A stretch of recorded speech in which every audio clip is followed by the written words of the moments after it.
Mga bilang lamang po ng mga barangay yung nandito at wala yung mga pangalan. Nung tingnan natin ay halos kalahati nito, kaya pala siya makapal habang pinapakita niya kanina sa briefing. Kalahati po nitong mga to ay mga blankong papel.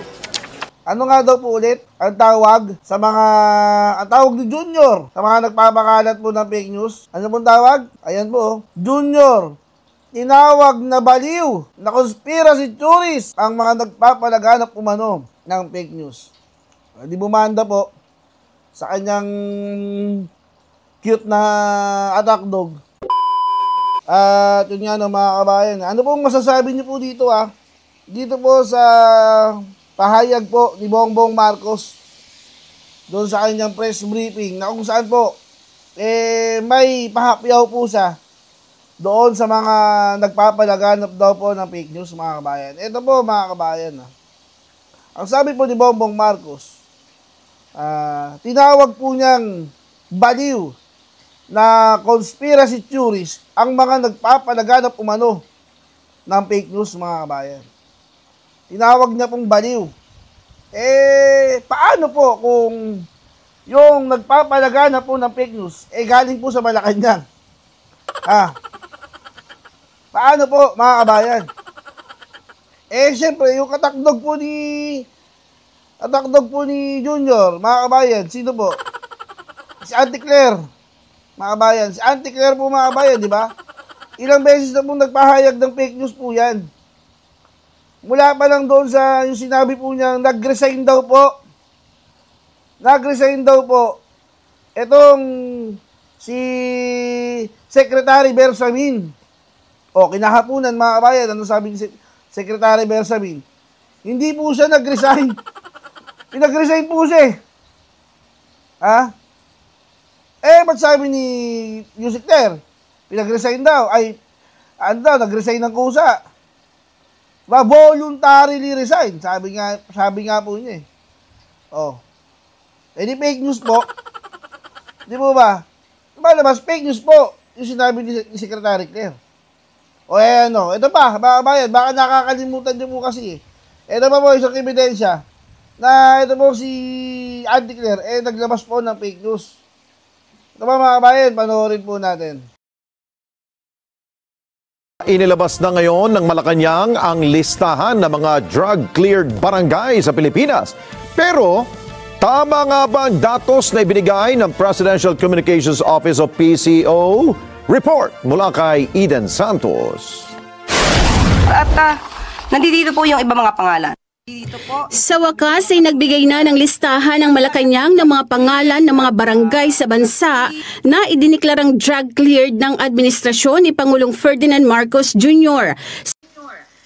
Mga kabayan, tandaan nyo, sabi niya, nandito po yung mga pangalan. Mga kabayan, ulitin natin para makita, marinig yung maigi. Pakinggan niyo po. Nandito po yung iba mga pangalan. Ang linaw. Nandito po yung ibang mga pangalan. Tandaan nyo lang po yun. Yung keyword na yun. Nandito po. Doon sa hawak niyang papel, mga kabayan. Tuloy po natin.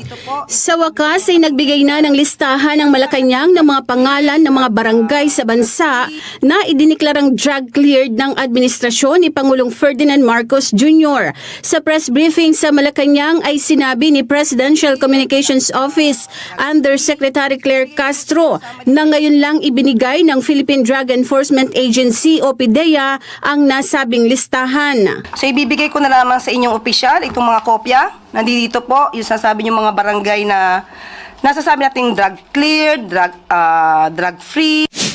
Hawak na natin ngayon yung listahan ng mga pangalan ng drug cleared na mga barangay nationwide ayon sa Presidential Communications Office o PCO sa pamamagitan ni Undersecretary Claire Castro. So tiningnan natin yung mga listahan. Walang nakalagay kung kailan nagsimula na na-cleared yung barangay sa illegal na droga. Nakalagay lamang ay as of June 2025.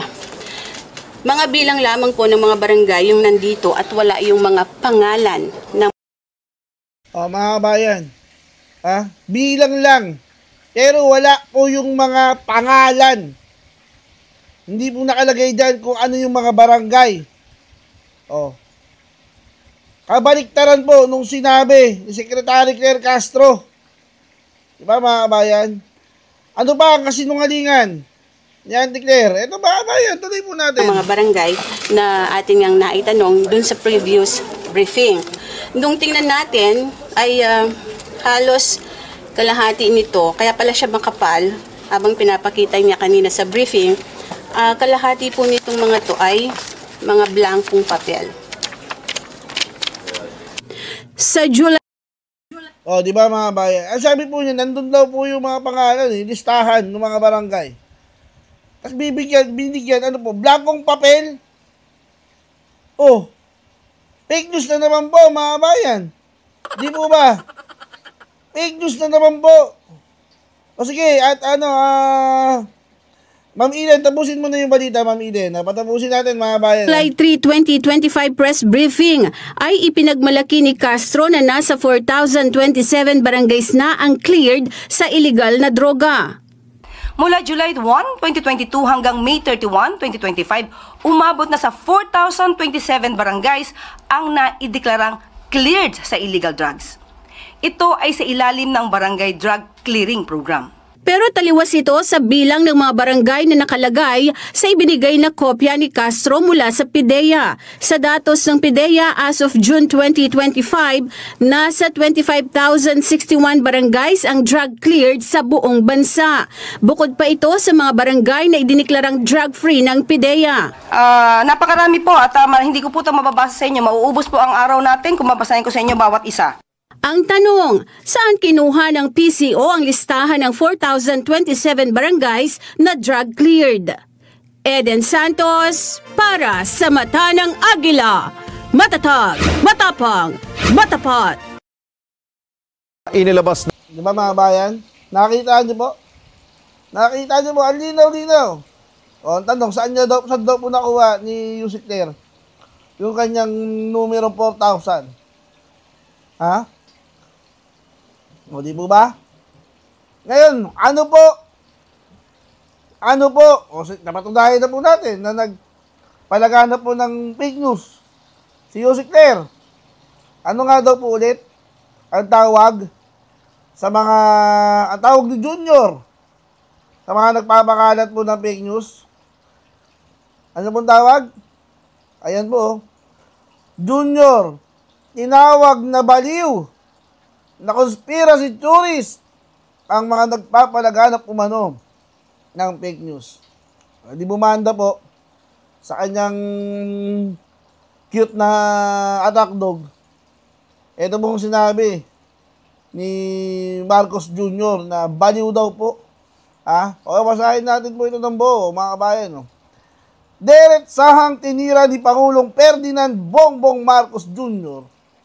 ang mga nagpapakalat ng maling impormasyon na hayagang tinawag na crazy conspiracy theorists o mga baliw na tagapagpalaganap ng walang basihang teorya na sumisira umano sa kakayahan ng publiko na umusga ng tama.